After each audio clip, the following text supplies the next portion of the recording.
कुछ लोगों ने सवाल किया है जन सुराज पर काहे भरोसा करें भाई, आप अलग क्या कीजिएगा। बहुत लोगों ने लिख कर दिया, ये भी बात ठीक है, लेकिन इससे ज्यादा बेवकूफी वाला कोई सवाल भी नहीं हो सकता।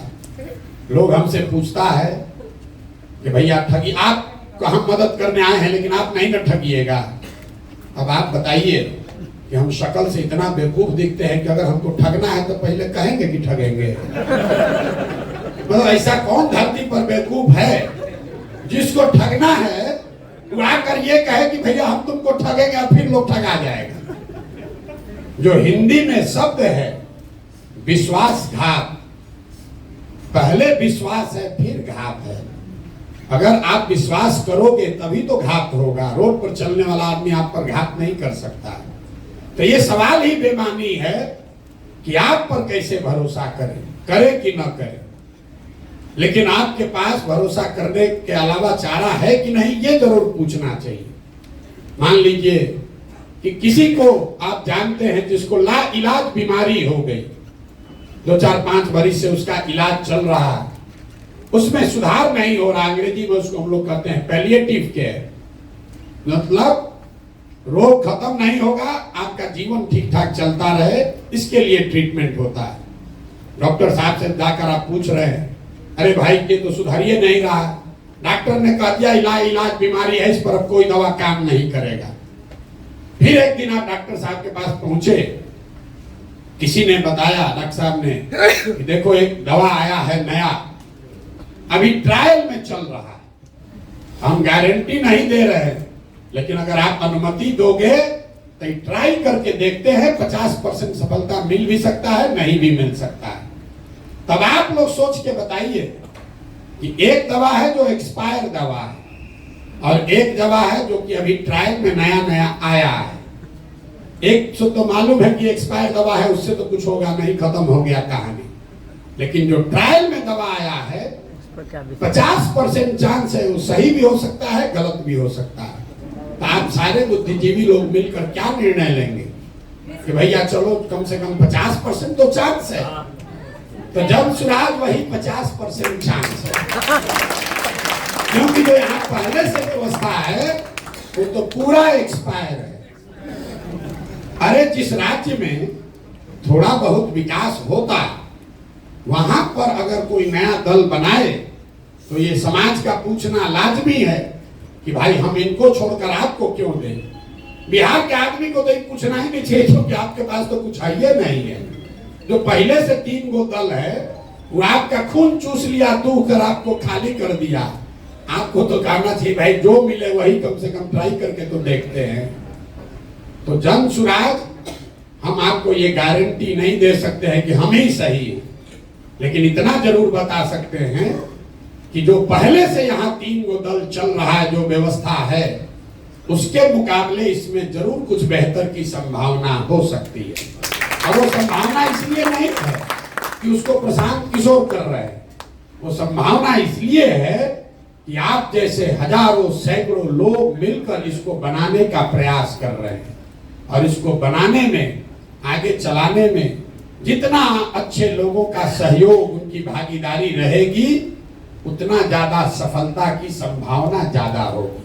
किसी एक व्यक्ति के कह देने से कि हम आएंगे तो ठीक हो जाएगा, हम पर भरोसा कर लो, इससे बड़ा कोई झूठ हो नहीं सकता।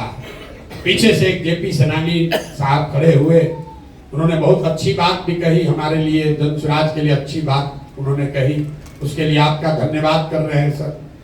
लेकिन कई लोगों को यहाँ बैठे हुए लगता है, लोगों ने प्रश्न भी भेजा है हमको कि भैया जेपी के आंदोलन से बिहार नहीं सुधरा, अन्ना का आंदोलन का हम लोग हसर देख लिए, तो आपके इस प्रयास से बिहार कैसे सुधरेगा, जन सुराज से कैसे सुधरेगा। तो मेरे भाई हम आपको इतना ही कह सकते हैं कि प्रशांत किशोर का आंदोलनों में कोई यकीन नहीं है।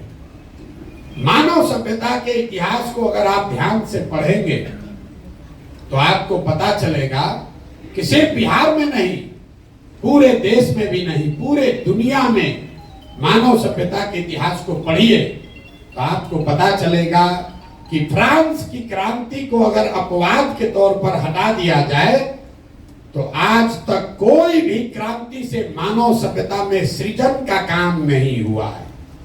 आंदोलन सृजन का हथियार नहीं है, ये आपके मन में भ्रम बैठ गया।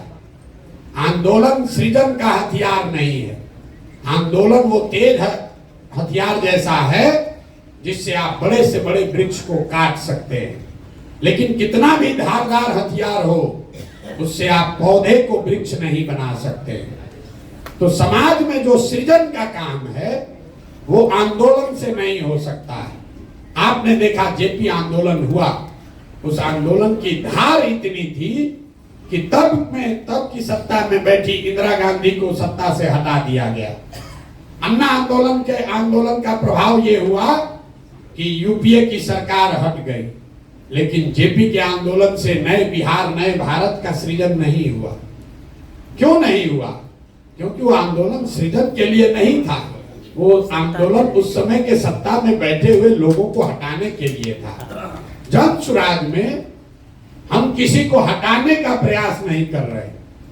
हम लोगों ने 2 बरस में कोई धरना, प्रदर्शन, बंद नहीं किया, किसी की मदद नहीं की, कोई घेराव नहीं किया, किसी के खिलाफ कुछ नहीं बोले। समाज को जाकर एक रास्ता बताने का प्रयास किया कि क्या करने से तुम्हारी व्यवस्था, तुम्हारी गरीबी दूर हो सकती है। और गरीबी दूर होने का 3 ही रास्ता पूरे दुनिया में विद्वानों ने बताया है। 3 ही रास्ता है गरीबी से निकलने का। एक रास्ता है पढ़ाई, दूसरा रास्ता है जमीन, और तीसरा रास्ता है पैसा, पूंजी। अगर आप पढ़े लिखे हैं, आपको नौकरी हो जाए, तो नौकरी न भी हो, कोई रोजगार भी करने लगे, तो आपकी गरीबी इसी बिहार में, इसी मिथिलांचल सीमांचल में जो लोग पढ़ लिख कर नौकरी करने लगे उनकी जिंदगी थोड़ी सुधर गई। लेकिन बिहार में 2/3 से ज्यादा लोगों को पढ़ने की सुविधा आज तक नहीं दी गई। दूसरा रास्ता है जमीन का। अगर आप पढ़े लिखे नहीं हैं, आपके पास जमीन हो, तो खेती किसानी करके भी लोगों का जीवन सुधर सकता है। लेकिन बिहार में इतने बड़े राज्य में, देश का शायद एकमात्र ऐसा राज्य है जहां भूमि सुधार, यहां कोई काम नहीं किया गया भूमि सुधार को लेकर। नतीजा क्या है? एक आंकड़ा याद रखिए, पूरे देश में 38% लोग ऐसे हैं जिनके पास कोई जमीन नहीं है। बिहार के ग्रामीण क्षेत्र में 60% लोगों के पास जमीन है ही नहीं, तो खेती करेगा कैसे? और जो बच गए 40% लोग जिनके पास जमीन है, उस 40 में 35 आदमी ऐसे हैं जो 2 बीघे से कम के मालिक हैं। तो जो बिहार में खेती होती है, ये कमाने का जरिया नहीं है, खेती यहाँ खाने का जरिया है। आप गांव देहात में सुनते होंगे, लोग कहता है कि हम कटिया करने आए हैं, रोपनी करने आए हैं, कमाने के लिए लुधियाना जाएंगे। लोग ये बता रहे हैं कि रोपनी करने आए हैं, कमाने के लिए लुधियाना जाएंगे। मतलब रोपनी इसलिए करने आए हैं कि बाल बच्चा के खाने का जुगाड़ हो जाए, कमाने के लिए बाहर जाएंगे। तो यहाँ की जो खेती है, यहाँ का जो भूमि का जो प्रोडक्टिविटी है, वो इतना कम है जिससे लोगों का सिर्फ पेट भर रहा है। और तीसरी बात, जब आपके पास पढ़ाई नहीं है, जमीन से प्रोडक्टिव इनकम नहीं है, तो एक ही रास्ता बचा। अगर लोगों के पास पैसा, पूंजी होता, तो कोई ना कोई रोजी रोजगार हर आदमी कर सकता है। आप में से कई लोग लाइवलीहुड के फील्ड में काम करते होंगे, लेकिन बिहार में पूंजी की इतनी कमी है कि यहाँ सीडी रेशियो है 40%। बहुत कम लोग इसकी चर्चा करते हैं। बिहार में सीडी रेशियो है 40%। मतलब जो पैसा आप और हम बैंक में रखते हैं, बैंकों की जिम्मेवारी है कि अगर आप 100 रुपया बैंक में जमा कीजिएगा, तो कम से कम 70 रुपया लोन के तौर पर समाज को उपलब्ध होना चाहिए। घर बनाने के लिए, गाड़ी खरीदने के लिए, बिजनेस व्यापार करने के लिए, खेती करने के लिए। पूरे देश में अभी सीडी रेशियो है 74%, बिहार में ये रेशियो है 40%। इसका नतीजा क्या होता है? इसका नतीजा ये है कि पिछले 30 वर्ष में बिहार से 26 लाख करोड़ रुपया, जरा समझिए, 26 लाख करोड़ रुपया आपका, हमारा, बिहार की गरीब जनता का जो यहाँ बैंकों में जमा हुआ, उसमें से 26 लाख करोड़ रुपया बैंकों ने बिहार से उठाकर दूसरे राज्यों में भेज दिया। आप सोच रहे हैं कि 2000 करोड़ का कोई फैक्ट्री लगाए, कोई चीनी मिल चालू करे, कोई जूट मिल लगाए। हम आपको बता रहे हैं 26 लाख करोड़ रुपया, ये मेरा आंकड़ा नहीं है, रिजर्व बैंक ऑफ इंडिया का आंकड़ा।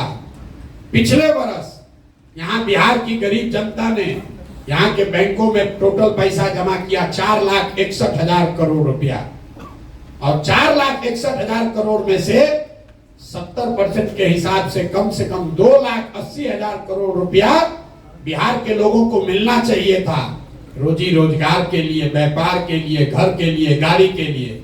मिला कितना? 1,61,000, 1,61,000 करोड़। बाकी पैसा कहाँ गया? बाकी पैसा गया आंध्र प्रदेश, गुजरात, तमिलनाडु, केरल, कर्नाटक। वहां पर सीडी रेशियो कितना है? वहां पर सीडी रेशियो है 90, 95, 100, 105।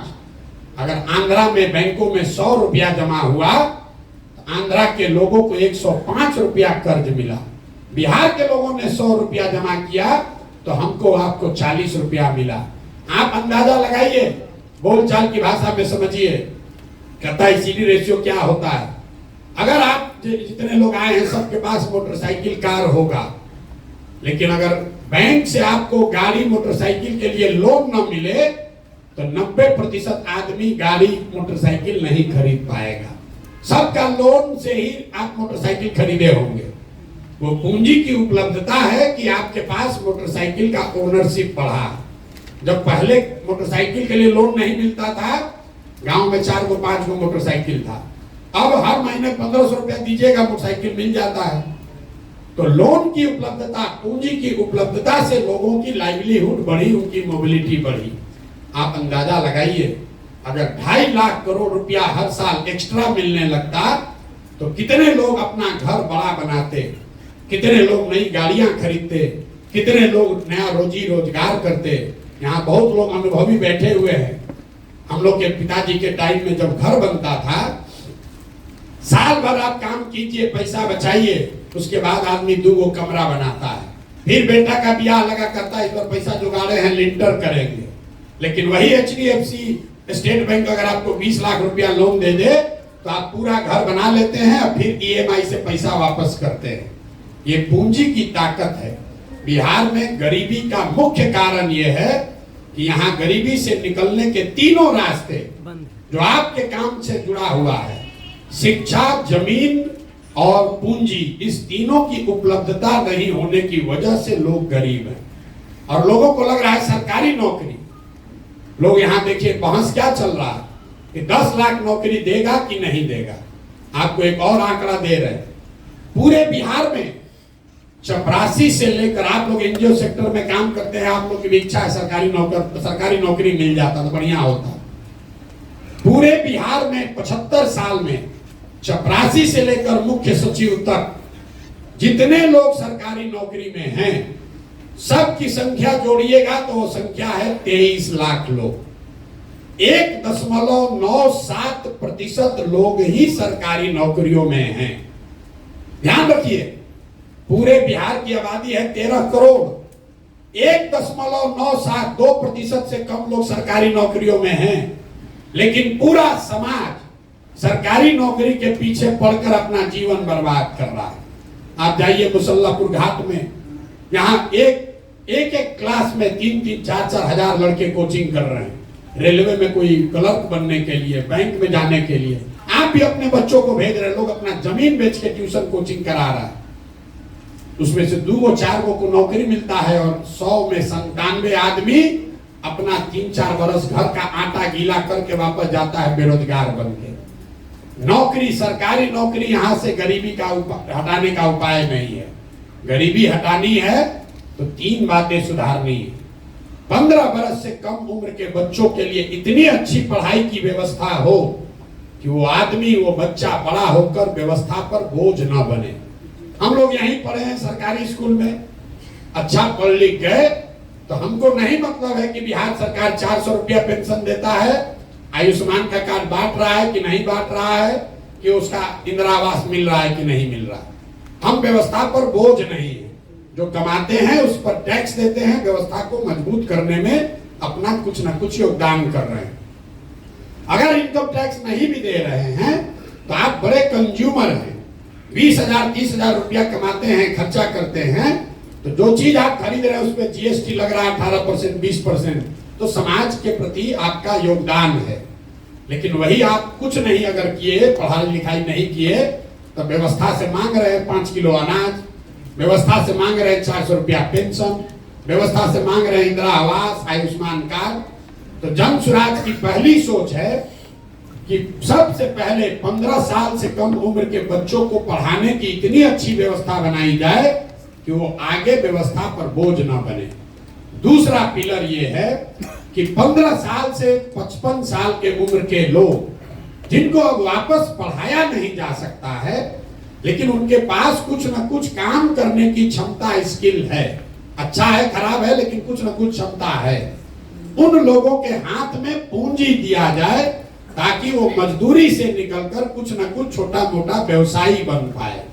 और तीसरा प्रयास ये है, तीसरा पिलर ये है कि 60 वर्ष से ज्यादा उम्र के लोगों को कम से कम 2,000 रुपया पेंशन जरूर दिया जाए ताकि वो एक डिग्निफाइड लाइफ जी सके। अब तीनों का मैं समझिए, बहुत आदमी कहता है तो ऐसे भाषण दे दिए कैसे होगा।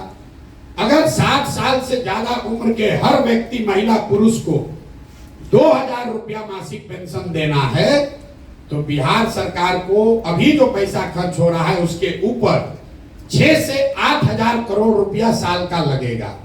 बिहार सरकार का टोटल बजट पिछले साल का है 2,46,000 करोड़। तो अगर 6,000 करोड़ रुपया उसमें से निकाला जाए एक्स्ट्रा, तो 60 वर्ष से ज्यादा उम्र के हर महिला को, हर पुरुष को कम से कम 2,000 रुपया मिलने लगेगा। और उसका कोई नुकसान भी नहीं है, क्योंकि ये वो लोग हैं जो 2,000 रुपया लेके बैंक में नहीं रखेगा। आंकड़े बताते हैं, आप सिविल सोसाइटी में अगर काम करते हैं, जो सबसे गरीब आदमी है वो 90% से ज्यादा पैसा कंज्यूम करता है, खर्च करता है खाने पर, रहने पर। तो जो सरकार ये पैसा देगी, इससे वो आदमी बेहतर खाना खाएगा, वो आदमी अपने लिए कपड़ा खरीदेगा, तो एक बड़ा पोर्शन इसका लौट कर फिर सरकार के पास आना है। दूसरा, मैंने जो बताया कि इतनी बड़ी जनसंख्या को पूंजी कैसे दीजिएगा। अगर यहाँ पर सिर्फ सीडी रेशियो को सुधार दिया जाए, आप कहिएगा कैसे सुधरेगा। ऐसा नहीं है कि बैंकों की मनमानी है कि जितना मन होगा लोन देंगे, नहीं देंगे। आपकी जानकारी के लिए बता रहे हैं कि मुख्यमंत्री के अध्यक्षता में एक कमेटी है, देश के स्तर पर प्रधानमंत्री की अध्यक्षता में कमेटी है, जो हर महीने इस बात को का ध्यान रखती है कि बैंकों में जो पैसा जमा हो रहा है उसका कितना पैसा लोगों को ऋण के तौर पर मिल रहा है। सीडी रेशियो, आरबीआई डेटा आंकड़ा जारी करता है, वेबसाइट पे जाइएगा दिखेगा।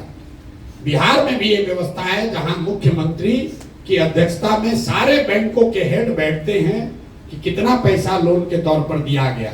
लेकिन जैसे बिहार में शिक्षक मुख्यमंत्री की बात नहीं मान रहा है, पुलिस वाला नहीं मान रहा है, डॉक्टर पदाधिकारी सीओ बीडीओ नहीं मान रहा है, वैसे बैंक वाला भी उसका बात नहीं मान रहा।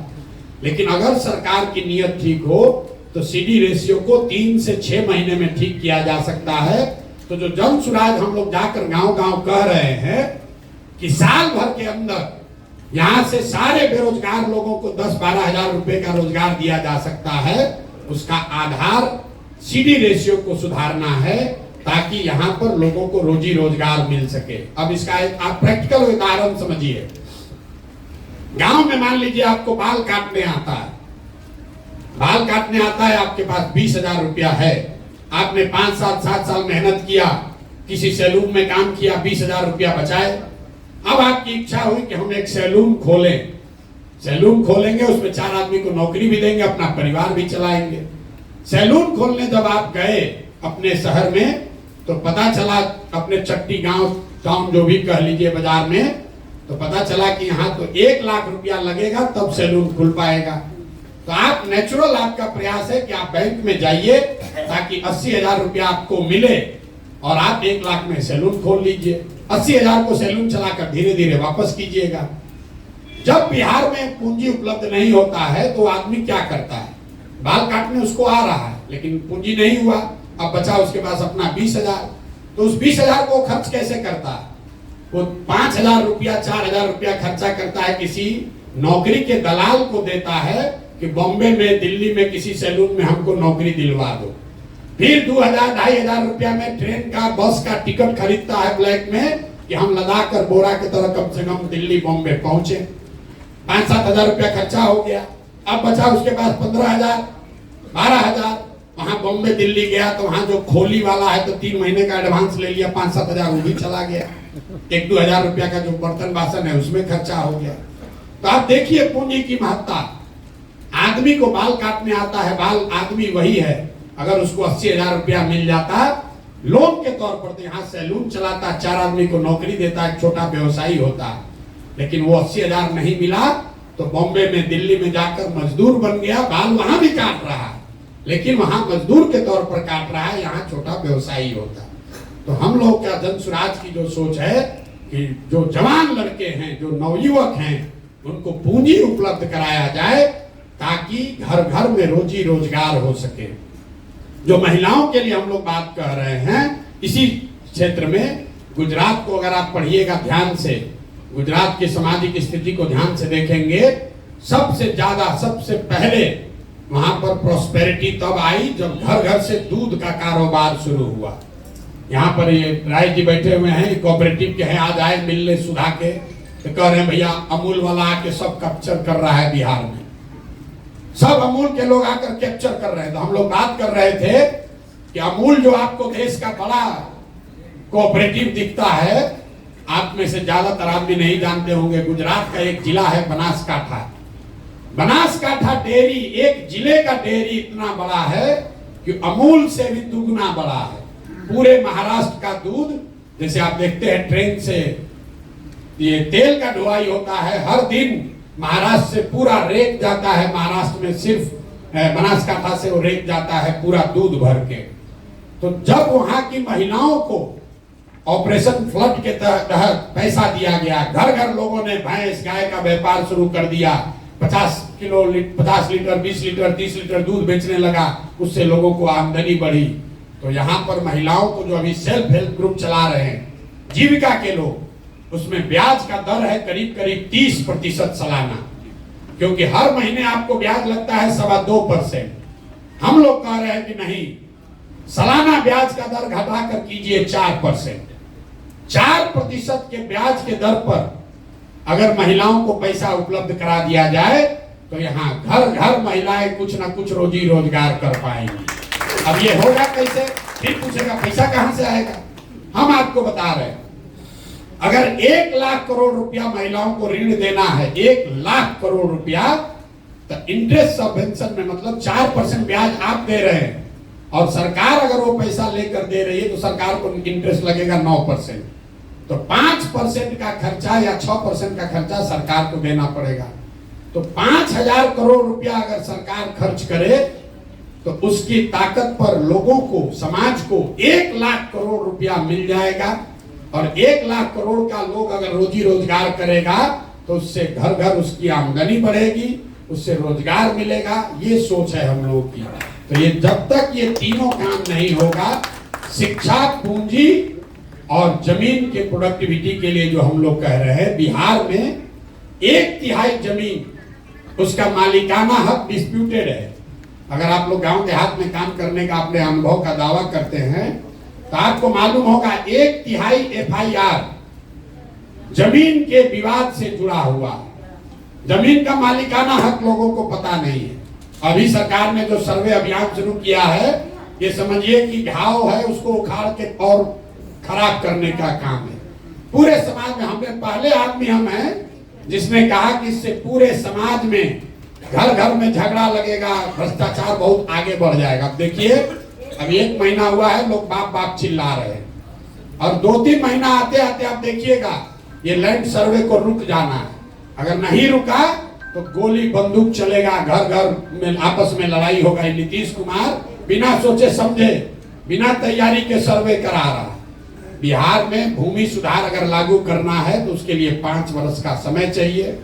और जो काम अंग्रेजों ने के समय में किया गया था, जब तक यहाँ के जमीन को पुनः फ्रेश फिर से उसकी मापी नहीं होगी, फिर से उसका मालिकाना हक नहीं तय किया जाएगा, तब तक ये वंशावली बनाकर और एनओसी लेकर आप बिहार में भूमि की परेशानी को दूर नहीं कर सकते हैं।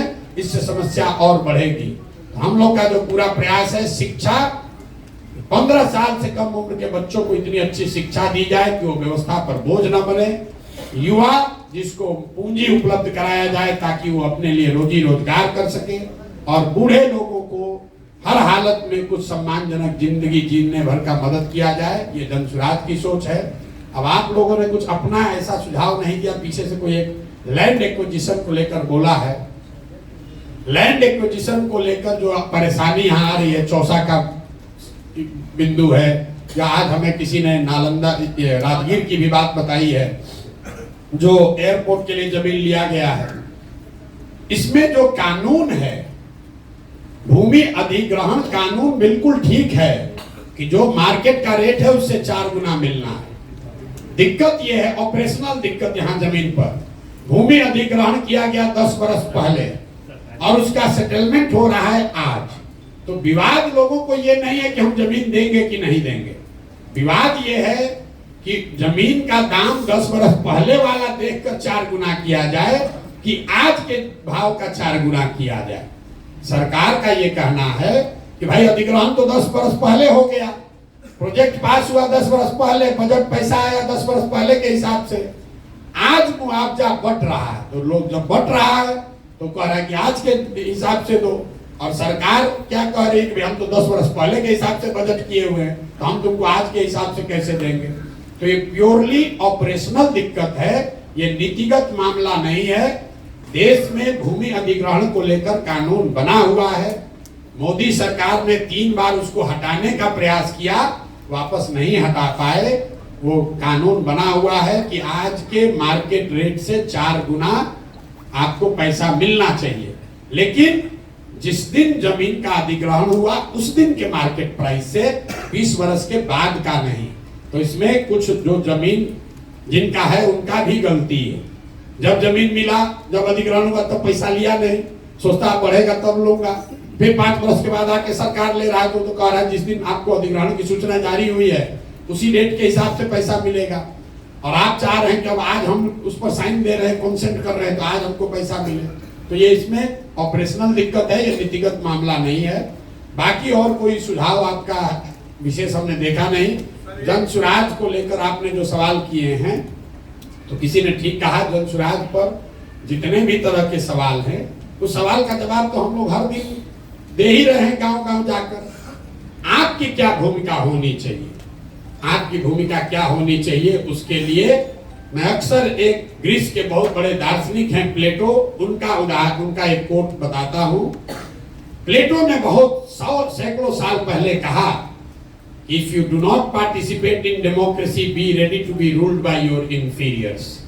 मतलब अगर आप राजनीति में भागीदार नहीं बनिएगा तो इस बात के लिए तैयार रहिए कि कोई मूर्ख आदमी राजा बनकर आप पर शासन करेगा।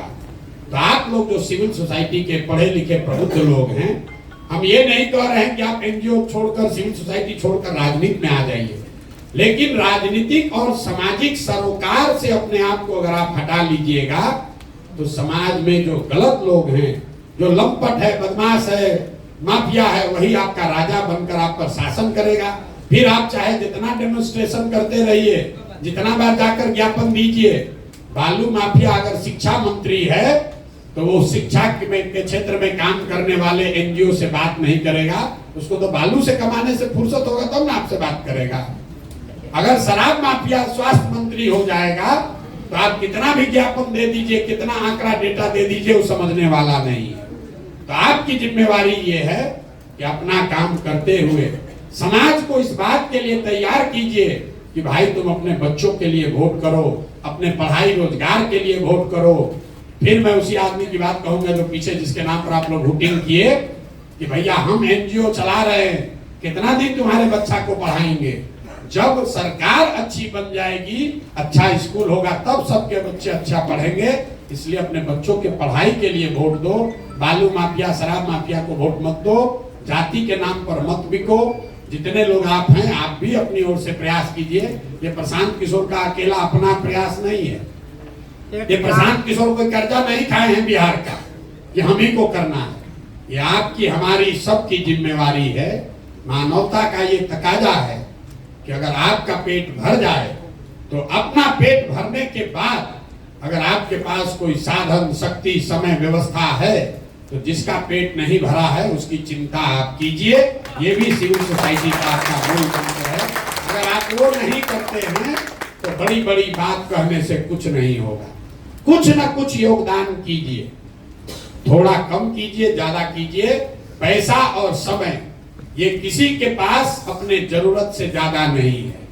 अंबानी के पास भी पैसा उसके जरूरत से ज्यादा नहीं है, तभी तो रोज बिजनेस कर रहे हैं।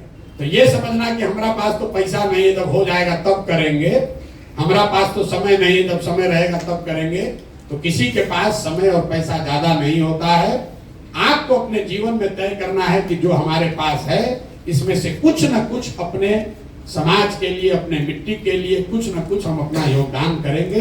अगर आप जुड़कर कुछ करना चाहते हैं तो आपके और आपके बच्चों के सामने आएगा, जो हम लोग हिंदू धर्म में भी कहते हैं, जो कुछ भी आप करते हैं वो आपके और आपके बच्चों को मिलना ही मिलना है, उससे कोई नहीं, उसके लिए किसी दलगत व्यवस्था की जरूरत नहीं है। भगवान में, ऊपर वाले में हम लोग का भरोसा है। आप अच्छा करेंगे तो आपके सामने, आपके बच्चों के सामने वो अच्छा बनकर आएगा ही आएगा। आप यहाँ बैठे हैं, हम यहाँ खड़े होकर भाषण दे रहे हैं। किसी व्यक्ति ने, किसी समाज ने कहीं सरकारी स्कूल, मिशन स्कूल बिहार में बनाया था जहां से पढ़कर हम यहाँ पहुंचे हैं, तब तो खड़े होकर भाषण दे रहे हैं। अगर वो स्कूल, वो मिशन स्कूल नहीं किसी ने बनाया होता तो हम भी बिहार के किसी गांव में मजदूरी कर रहे होते।